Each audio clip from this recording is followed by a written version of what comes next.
As we get older, pop culture seems to have less and less of a psychological effect on us. Sure, we can watch and enjoy TV shows and movies, but it just doesn't feel as real anymore. We know we're in a separate world from the one portrayed on the screen, all of which is just the imagination of some hotshot director out there. When I was a kid, though, television and especially movies were a window into another universe, every bit as vivid as the one I inhabited. At the wee age of 4, I was exposed to a film so terrifying, I'm still not entirely sure I have the same pair of eyeballs. It scarred me brutally, haunting my nightmares for years, popping into my head at the most inopportune time, and sometimes turning my nerves to jello. I'm sure by now many of you know exactly which film I mean. That's right. I'm talking about The Little Mermaid. To this day, I do not know what prompted my parents to allow me to watch such a clearly age-inappropriate movie. Perhaps they felt I needed a little toughening up. Perhaps this was to be my punishment for some sort of awful mischief I had committed. Had I touched the newspaper stack one too many times? Was my sense of humor, annoying even then, too much for them to bear?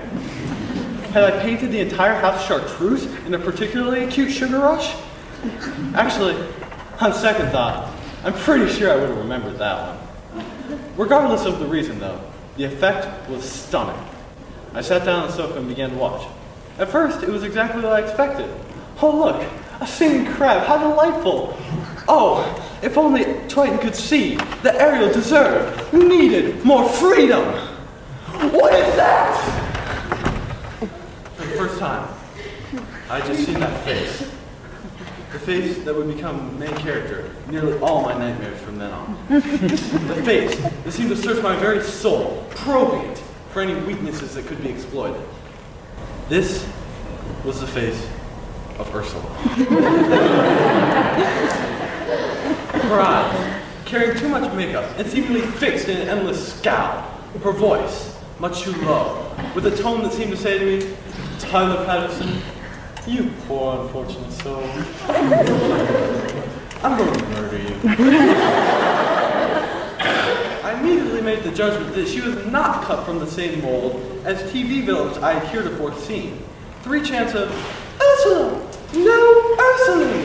would likely be insufficient to halt her considerable ambitions. I feared it was only a matter of time until those ambitions included my imminent doom.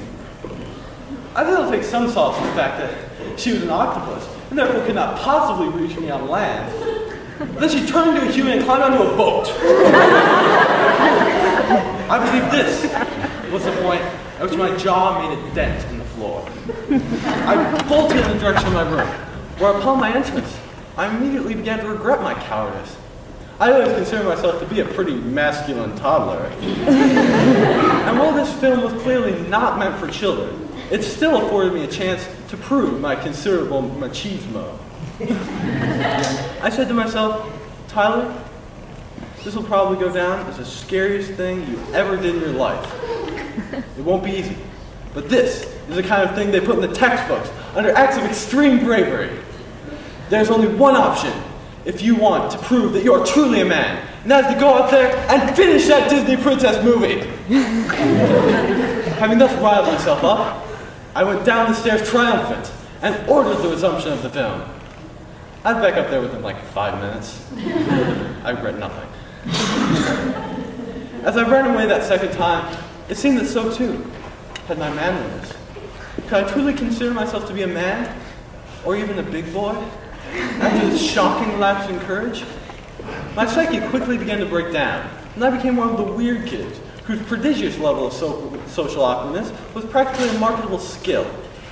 Years passed though, and as I say, time heals all wounds. I am now very nearly a normal, well-adjusted high school student. And hey, at least some good has come of this.